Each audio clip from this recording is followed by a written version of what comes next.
30 বৎসর পর পৃথিবীতে নতুন করে আবার পারমাণবিক অস্ত্রের পরীক্ষা শুরু হতে যাচ্ছে। কারণ আমেরিকা যুক্তরাষ্ট্রের রাষ্ট্রপতি ডোনাল্ড ট্রাম্প তার পেন্টাগনের যুদ্ধ দপ্তরকে সরকারিভাবে অনুমতি দিয়েছে পারমাণবিক অস্ত্রের পরীক্ষা শুরু করতে। আর সেই খবর তিনি জানালেন তার সোশ্যাল মিডিয়া ট্রুথ সোশ্যালে। দক্ষিণ কোরিয়াতে সফরকালীন অবস্থায় বৃহস্পতিবার সকালবেলায় চীনের রাষ্ট্রপতি শি জিনপিং এর সঙ্গে সাক্ষাৎ করবার আগেই তিনি এই বার্তাতে লেখেন যে তিনি আর দেরি করতে প্রস্তুত নন। তিনি অবিলম্বেই চান যে পৃথিবীর অন্য রাষ্ট্রগুলো যখন পারমাণবিক শক্তিতে সমৃদ্ধ হচ্ছে, সেই অবস্থায় আমেরিকা যুক্তরাষ্ট্র যে পৃথিবীর সব থেকে সেরা, সব থেকে বেশি শক্তিশালী, সেই প্রমাণ তিনি এবার করেই ছাড়বেন। তাই তিনি নির্দেশ দিলেন নতুন করে আমেরিকার যুদ্ধ দপ্তর যেন পুরো দমে পারমাণবিক অস্ত্রের পরীক্ষা শুরু করে। আর এই খবর পৃথিবীর কাছে অত্যন্ত বিপজ্জনক। কারণ পারমাণবিক অস্ত্রের পরীক্ষা যদি শুরু হয়, এই পৃথিবী আগামী দিনে বাসযোগ্য থাকবে না। কারণ ইতিমধ্যেই 1996 সাল পর্যন্ত যে ব্যাপক পরিমাণে পারমাণবিক অস্ত্রের পরীক্ষা হয়েছিল, তাতেই পৃথিবীতে প্রায় 50 লক্ষ মানুষের জীবন প্রত্যক্ষ বা পরোক্ষভাবে মারাত্মক ক্ষতিগ্রস্ত হয়েছে। আগামী দিনে যদি এই পরীক্ষা শুরু হয়, পৃথিবীর মানুষের জন্য আর বাসযোগ্য থাকবে কিনা তা নিয়ে সন্দেহ। আর এই নির্দেশ ডোনাল্ড ট্রাম্প কোন প্রেক্ষিতে দিলেন সেটা আমাদের একটু দেখা দরকার।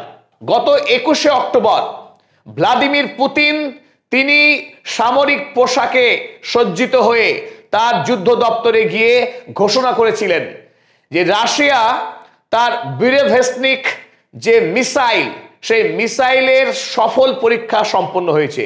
এই বুরেভেস্টনিক যে মিসাইল, পৃথিবীর কোন রাষ্ট্র প্রথম সফলভাবে এই ক্ষেপণাস্ত্রের পরীক্ষা করলো। কি বিশেষত্ব এই ক্ষেপণাস্ত্রের? পারমাণবিক শক্তি দ্বারা পরিচালিত। এটি একটি ইন্টারকন্টিনেন্টাল ব্যালিস্টিক মিসাইল, যে মিসাইল অনন্ত সময়ের জন্য আকাশে ঘুরতে পারে, এক দেশ থেকে অন্য দেশে পৃথিবীর যে কোনো প্রান্তে নিখুঁতভাবে তার লক্ষ্যে আঘাত হানতে পারে। পৃথিবীর কোনো র্যাডার, কোনো মিসাইল নিরোধক কোনো ব্যবস্থাই তাকে আটকাতে পারবে না এবং প্রতিপক্ষের মিসাইলকে নিমেষে ধ্বংস করতে পারে। এই বিপুল শক্তিশালী এই মিসাইল 21শে অক্টোবর ভ্লাদিমির পুতিন জানিয়েছেন 14,000 কিলোমিটার পথ পাড়ি দিয়েছে আকাশে 15 ঘন্টা সময় ভাসমান অবস্থায় থেকে। এই মিসাইল পারমাণবিক শক্তি দ্বারা চালিত। সুতরাং অন্যান্য প্রচলিত যে মিসাইলগুলো প্রচলিত শক্তির দ্বারা চালিত হয়, তার রেঞ্জ সংকীর্ণ থাকে, অর্থাৎ নির্দিষ্ট সময় পরে তার জ্বালানি ফুরিয়ে আসে। কিন্তু এর মধ্যে একটি ছোট পারমাণবিক রিঅ্যাক্টর আছে, ফলে এর জ্বালানি কখনো ফুরোবে না এবং পৃথিবীর যে কোনো প্রান্তে অনায়াসে গিয়ে লক্ষ্যবস্তুতে আঘাত হানতে পারে। এই মিসাইল সফলভাবে উৎক্ষেপণ হওয়ার পর আমেরিকার টনক নড়ে। দ্বিতীয়ত, অপর গুরুত্বপূর্ণ আর একটি অস্ত্র, এই পোসেইডন বলে একটি টর্পেডো, অর্থাৎ সাবমেরিনের মতো একটি ড্রোন জলপথে গিয়ে পৃথিবীর যে কোনো প্রান্তে শহরকে নিমেষেই ধ্বংস করে দিতে পারে। এবং এই পোসেইডন যে ড্রোন, এটিও পারমাণবিক শক্তির দ্বারা পরিচালিত এবং এই দুটি মিসাইল এবং ড্রোন তারা পারমাণবিক অস্ত্র বহন করতে সক্ষম। কিন্তু এই মাসে যে সফলভাবে উৎক্ষেপণ সক্ষম হয়েছে, তাতে কিন্তু কোনো পারমাণবিক অস্ত্র তারা বহন করেনি। কেবলমাত্র পারমাণবিক শক্তি দ্বারা পরিচালিত হয়ে আনুষ্ঠানিক উৎক্ষেপণ প্রক্রিয়াটি সম্পূর্ণ করা হয়েছে রাশিয়ার পক্ষে। কিন্তু এই খবরটিকে ডোনাল্ড ট্রাম্প বলছেন যে রাশিয়া তারা পারমাণবিক অস্ত্র পরীক্ষা করছে। সুতরাং আমি যেহেতু পৃথিবীর সবচেয়ে শক্তিশালী রাষ্ট্র, আমার অধিকার আছে, আমরাও এখন নতুন করে পারমাণবিক অস্ত্র পরীক্ষা শুরু করব। এই দাবি সম্পূর্ণ মিথ্যা, অন্যায্য এবং অন্যায়। কারণ রাশিয়া সাম্প্রতিক সময়ে সিটিবিটি চুক্তি ভেঙে তারা কোনো পারমাণবিক পরীক্ষা করেনি। আসলে ডোনাল্ড ট্রাম্পের মনের মধ্যে যে ভয়, সেই ভয় হচ্ছে চীনকে ঘিরে। কারণ চীন সাম্প্রতিক সময়ে বিপুল পরিমাণে তার পারমাণবিক অস্ত্রের মজুদ বাড়িয়ে চলেছে। আমরা একটু যদি দেখি 2020 সালে চীন প্রতি বৎসরে 300 করে পারমাণবিক অস্ত্রের মজুদ গড়ে তুলছিল। সেই সংখ্যা বেড়ে গিয়ে 2025 সালে এসে দাঁড়ায় 600। প্রতি বৎসরে 600 করে পারমাণবিক অস্ত্র তৈরি করছে চীন। তাদের লক্ষ্য 2030 সালে গিয়ে প্রতি বছর 1000 করে পারমাণবিক অস্ত্রের মজুত করা। সুতরাং খুব অল্প সময়ের মধ্যেই বর্তমান পৃথিবীতে রাশিয়া এবং আমেরিকা দুটি অত্যন্ত পারমাণবিক শক্তিধর রাষ্ট্র। এইখানে আমরা দেখব ডোনাল্ড ট্রাম্প যা টুইটে লিখলেন, পৃথিবীর সবচাইতে বেশি সংখ্যক পারমাণবিক অস্ত্রের মজুদ তাদের আছে। দ্বিতীয় রাশিয়া, অনেক দূরে গিয়ে চীন তৃতীয়। কিন্তু আশঙ্কা কোথায়? যে চীন অচিরেই আমেরিকা এবং রাশিয়ার সমকক্ষ হয়ে উঠবে। তাই তিনি এবার আর থেমে থাকতে রাজি নন। তিনি দাবি করলেন, United states has more nuclear weapons than any other country. এই তথ্যটি সম্পূর্ণ ভ্রান্ত। অর্থাৎ এখন বর্তমান পৃথিবীতে সবচাইতে বেশি পারমাণবিক অস্ত্র আছে সরকারি হিসেব অনুযায়ী রাশিয়ার কাছে, তারপরে দ্বিতীয় আমেরিকা যুক্তরাষ্ট্র। তিনি এও বললেন, তিনি পারমাণবিক শক্তি পরীক্ষাকে ঘৃণা করতেন, কারণ এর মারাত্মক ক্ষতিকারক দিক রয়েছে। কিন্তু এনাফ ইজ এনাফ। এখন তিনি আর সেই পারমাণবিক অস্ত্রের পরীক্ষার যে খারাপ দিক সেটাকে তিনি তুচ্ছ মনে করছেন, কারণ তার ঘাড়ের উপরে এখন নিঃশ্বাস ফেলছে রাশিয়া এবং চীন। তাই তিনি আরো সব তোয়াক্কা করছেন না, পরোয়া করছেন না। এই কথাকে তিনি স্পষ্ট জানালেন, I hated to do it, I hated to do it. অর্থাৎ পারমাণবিক অস্ত্রের পরীক্ষা করতে তার কিন্তু একেবারে অপছন্দের দিক। But had no choice. আমেরিকার কাছে আর কোনো চয়েস নেই। পারমাণবিক অস্ত্রের পরীক্ষা না করা ছাড়া তার কোনো আর পথ খোলা নেই। তিনি বাধ্য হচ্ছেন। কে বাধ্য করলো? বাধ্য কেউ করেনি, এটা নিজেই তিনি বাধ্য হলেন। Russia is the second and China is the distant third, but will be even within 5 years. 5 বছরের মধ্যে চীন, রাশিয়া এবং আমেরিকার সমকক্ষ হয়ে উঠবে। আমেরিকার সমকক্ষ কেউ হয়ে উঠুক এটাই তিনি মানতে পারছেন না, যার ফলে তিনি এই পরীক্ষাতে যেতে চাইছেন। তিনি বললেন, because of this countries testing programs, because of other countries testing programs, অন্য দেশগুলো যখন পারমাণবিক অস্ত্রের পরীক্ষা করছে, I have instructed the department of war to start testing nuclear weapons. এই জায়গাটায় আমেরিকা যুক্তরাষ্ট্রের রাষ্ট্রপতি সম্পূর্ণ মিথ্যা কথা বলছেন, কারণ রাশিয়া বা চায়না তারা পারমাণবিক অস্ত্রের পরীক্ষা করেছে এর কোনো প্রমাণ পৃথিবীর কাছে নেই। যে দুটি ক্ষেপণাস্ত্রের পরীক্ষামূলক উৎক্ষেপণ করেছে রাশিয়া, তার কোনোটিতেই পারমাণবিক অস্ত্র ছিল না। তারা সফলভাবে পারমাণবিক শক্তির দ্বারা পরিচালিত হয়ে ক্ষেপণাস্ত্রগুলো উৎক্ষেপণ করা হয়েছে, কিন্তু সেই ক্ষেপণাস্ত্রগুলো কোনো পারমাণবিক অস্ত্র বহন করেনি। অর্থাৎ মার্কিন প্রেসিডেন্টের যে দাবি, সেই দাবি সম্পূর্ণ মিথ্যা।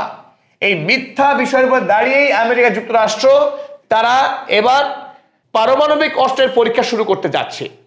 আর এর ফলে পৃথিবীতে যে 1996 সালে সিটিবিটি চুক্তি হয়েছিল, সেই চুক্তি ভাঙতে চলেছে। সিটিবিটি চুক্তি কি?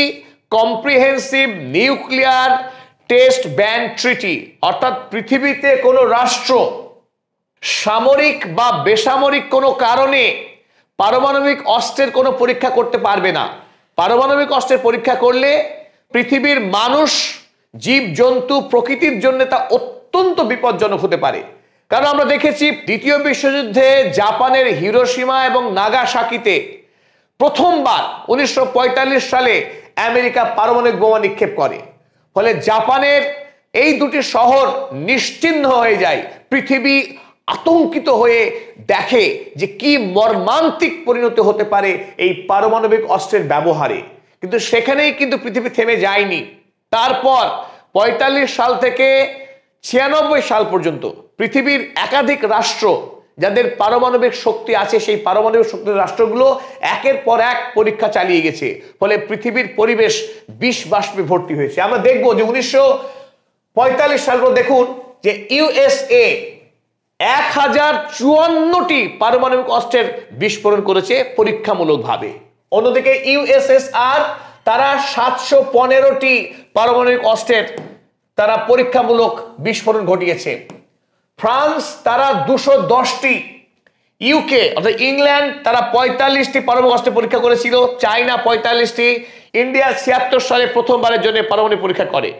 পৃথিবীর একাধিক রাষ্ট্র 1996 সাল পর্যন্ত প্রায় 2000 পারমাণবিক অস্ত্রের পরীক্ষামূলক বিস্ফোরণ ঘটায়। এতে পৃথিবী আতঙ্কিত হয়ে ওঠে। জাতিপুঞ্জে 1996 সালে একটি সনদ পেশ করা হয়, কারণ জাতিপুঞ্জ এই আইন আনার আগে আমেরিকা এবং রাশিয়া তারা প্রতিযোগিতামূলকভাবে কখনো বাতাসে, কখনো সমুদ্রের জলে, কখনো মাটির গভীরে একটার পর একটা পারমাণবিক অস্ত্রের পরীক্ষা করেছে। ফলে পৃথিবীর বাতাসে প্রচুর পরিমাণে রেডিয়েশন শুরু হয়, এমনকি সমুদ্রের জল বিষাক্ত হয়ে ওঠে। মাটির গভীরে যে পরীক্ষাগুলো করা হয়েছিল তার ফলেও মাটি ভেদ করে বাতাসে প্রচুর পরিমাণে প্লুটোনিয়াম মিশে গেছে। ফলে সেই সব অঞ্চল প্রায় কয়েক হাজার বৎসরের জন্য বাসের অযোগ্য হয়ে ওঠে। এই ভয়াবহ বিপদ থেকে পৃথিবীকে বাঁচানোর জন্যই 1996 সালের 10 সেপ্টেম্বর জাতিপুঞ্জে একটি বিল আসে। সেই বিলকে বলা হয় comprehensive nuclear test ban treaty, অর্থাৎ পৃথিবীতে সামরিক বেসামরিক কোনো কাজেই এই পারমাণবিক অস্ত্রের কোনো পরীক্ষা করা যাবে না। পরীক্ষা করা যাবে না বাতাসে, সমুদ্রের জলে কিংবা মাটির গভীরে। সম্পূর্ণরূপে এই পারমাণবিক অস্ত্রের পরীক্ষা বন্ধ করতে হবে। এই চুক্তিতে স্বাক্ষর করে 187 রাষ্ট্র। 6টি রাষ্ট্র এই চুক্তির বাইরে থাকে, কিন্তু এই চুক্তি হওয়ার পর আমরা দেখেছি পৃথিবীতে পারমাণবিক অস্ত্রের পরীক্ষা একরকম বন্ধ হয়ে যায়। আমেরিকা যুক্তরাষ্ট্র, রাশিয়া, ফ্রান্স, ইংল্যান্ড, চীন, যাদের কাছে সবচাইতে বেশি পারমাণবিক অস্ত্র ছিল, তারা এই সিটিবিটি চুক্তিকে সম্মান জানিয়ে তারা পারমাণবিক অস্ত্রের পরীক্ষা বন্ধ করে। কিন্তু এর আগেই পৃথিবীতে যে পরিমাণ পারমাণবিক অস্ত্রের বিস্ফোরণ হয়েছে তাতেই পৃথিবী বাসের অযোগ্য হয়ে গেছে বিস্তীর্ণ অঞ্চল পৃথিবীর। 96 সালের আগে আমরা দেখেছি, এর আগে একটা চুক্তি হয়েছিল partial nuclear test ban treaty. সেই ট্রিটিতে একটু একটু করে পৃথিবীতে কমে আসছিল পারমাণবিক এই অস্ত্র পরীক্ষার পালা। শেষবারের মতো পৃথিবীতে রাশিয়া 1990 সালে তারা পারমাণবিক অস্ত্রের পরীক্ষা করেছিল, শেষবার করেছিল ইউকে 1991 সালে, এবং আমেরিকা যুক্তরাষ্ট্র 1992 সাল শেষবারের মতো পারমাণবিক অস্ত্রের পরীক্ষা করেছিল। 96 সালে ফ্রান্স এবং চীন। কিন্তু এই সময়ে এই সিটিবিটি চুক্তিতে সই করেনি Bharatvarsha, Pakistan, Iran, north Korea, এই রাষ্ট্রগুলো। 1998 সালে দ্বিতীয়বারের জন্য ভারতবর্ষ পারমাণবিক অস্ত্রের একটা পরীক্ষা করে, এবং এই বছরই পাকিস্তান প্রথমবারের মতো পৃথিবীকে জানান দেয় তারা পারমাণবিক অস্ত্র তৈরি করেছে। এরপরে আমরা দেখেছি একমাত্র নর্থ কোরিয়া, তারা 2017 সালে পারমাণবিক পরীক্ষা করেছে অস্ত্রের। তাছাড়া পৃথিবীতে কিন্তু 1996 সালের সিটিবিটি চুক্তিকে মেনেই আর কোনোবার কোনো দেশ পারমাণবিক অস্ত্রের পরীক্ষা করেনি। যদি বর্তমানে আমেরিকা যুক্তরাষ্ট্র সেই সিটিবিটি চুক্তি ভেঙে তারা যদি নতুন করে পারমাণবিক অস্ত্রের পরীক্ষা শুরু করে, সেটা আগামী পৃথিবীর জন্য অত্যন্ত মারাত্মক হবে। কারণ বর্তমানে চীনের হাতে প্রচুর পরিমাণে পারমাণবিক অস্ত্রের মজুত আছে। রাশিয়া প্রতিদিন তার গুণগত মান বাড়াচ্ছে।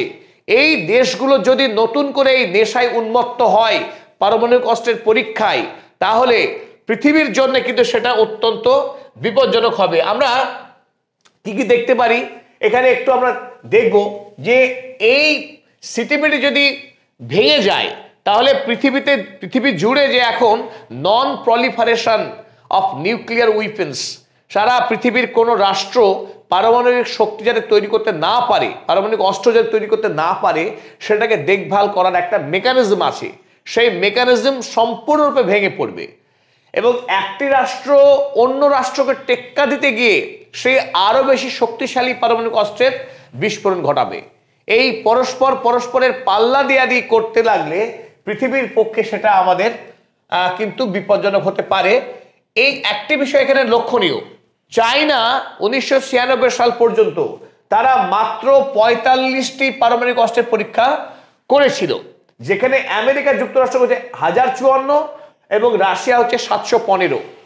চীন যদি এখন এগিয়ে এসে বলে আমাদেরকেও পরীক্ষা করতে দিতে হবে, তাহলে সেটা আমাদের জন্য বিপজ্জনক, পৃথিবীর জন্য বিপজ্জনক। আমরা দুটি বিষয়কে দেখব যে আমেরিকার নেভাডা অঞ্চলে পারমাণবিক অস্ত্রের পরীক্ষা করা হয়েছিল কটা? 928টি পারমাণবিক বোমার বিস্ফোরণ ঘটনা হয়েছিল একটি অঞ্চলে, আমেরিকার নেভাডাতে। আর সেই নেভাডাতে 6,90,000 মানুষ মারা গেছে রেডিয়েশনে। একটি অঞ্চলে প্রায় 6,90,000 মানুষের মৃত্যু হয়েছে এবং সেখানকার ভূগর্ভস্থ জল কয়েক হাজার বৎসরের জন্য দূষিত হয়ে গেছে। 1000 বছর পরেও নেভাডাতে মানুষ সেই ভূগর্ভস্থ জল পান করতে পারবে না, সেখানে বিকিরণের মাত্রা এত মারাত্মক জায়গায় পৌঁছে গেছে। অন্যদিকে আমরা জানি চেরনোবিলের কথা, রাশিয়ার তখন ইউএসএসআর কাজাখস্তানে একটি জায়গায় এই মারাত্মক বিস্ফোরণ ঘটানোর ফলে সেই জায়গায় কিন্তু 40 বৎসর নয়, এখন প্রজন্মের পর প্রজন্ম ধরে মানুষ বিকলাঙ্গ শিশুর জন্ম হয়। সেখানে এত মারাত্মক ক্ষতি হয়েছিল। আমরা এই ছবিতে একটু দেখব, এই যে মানুষটি, তিনি কিন্তু সেই সময়ে জন্মাননি যখন ওই পরীক্ষাগুলো হয়েছিল, তার অনেক পরে তার জন্ম হয়েছে, কিন্তু তার চেহারাটা দেখুন। এই পারমাণবিক বিস্ফোরণ মানব জাতির কাছে কত অশুভ, কত বিপজ্জনক হতে পারে তা এই মানুষটির দিক তাকালে আমরা দেখতে পারবো। ইনার মতো লক্ষ লক্ষ মানুষ যারা পৃথিবীতে জন্মেছেন, কারোর হাত নেই, কারোর পা নেই, নানান ধরনের জন্মগত সমস্যা নিয়ে, জেনেটিক্যাল প্রবলেম নিয়ে এই শিশুর জন্ম হয়, যারা ওই রেডিয়েশনের সামনে আসে। আমেরিকা এবং রাশিয়ার এই দুই দেশের পারমাণবিক অস্ত্রের পরীক্ষার ফলে পৃথিবীতে ইতিমধ্যেই 20 লক্ষ মানুষ ক্যান্সার রোগে আক্রান্ত হয়ে মারা গিয়েছে। শুধুমাত্র আমেরিকা এবং ইউরোপেই 10 লক্ষ শিশুর মৃত্যু হয়েছে এই নিউক্লিয়ার উইপেন্সের ফল থেকে, অর্থাৎ রেডিয়েশন জনিত অসুখ থেকে 10 লক্ষ শিশুর মৃত্যু হয়েছে ইতিমধ্যে পৃথিবীতে। এবং থাইরয়েড ক্যান্সারের মহামারী হয়েছে আমেরিকা যুক্তরাষ্ট্রে। তো এখন এই অবস্থায় নতুন করে আবার আমরা সেই অশুভ অধ্যায়ে ফিরতে যাচ্ছি, এটা ভেবেই এখন মানব জাতি আতঙ্কিত। 1996 সালের আগে যে সমস্ত পারমাণবিক অস্ত্র নির্মিত হয়েছিল তাদের যে শক্তি ছিল, বর্তমানে যে সমস্ত পারমাণবিক অস্ত্র তৈরি হচ্ছে তাদের ধ্বংসাত্মক শক্তি আরো অনেক গুণ বেশি হবে। অর্থাৎ আগে 1000 পারমাণবিক অস্ত্রের পরীক্ষার ফলে পৃথিবী যতখানি বিষাক্ত হয়েছে, হয়তোবা এখন 100 কিংবা 200 পারমাণবিক অস্ত্রের বিস্ফোরণ হলেই সমপরিমাণ বা তার থেকেও 100 গুণ বেশি বিকিরণ হতে পারে এই পৃথিবীতে। তাই আমরা চাইব পৃথিবীর মানুষ এক হয়ে ঐক্যবদ্ধভাবে আমেরিকা যুক্তরাষ্ট্রের এই নতুন নিয়মের বিরুদ্ধে রুখে দাঁড়াতে হবে। আমেরিকা, ইউরোপ, এশিয়া, সারা পৃথিবীর মানুষ এখন ঐক্যবদ্ধভাবে এই পারমাণবিক অস্ত্রের পরীক্ষার বিরুদ্ধে রুখে না দাঁড়ালে আগামী দিনে পৃথিবী মানুষের বাসযোগ্য থাকবে না।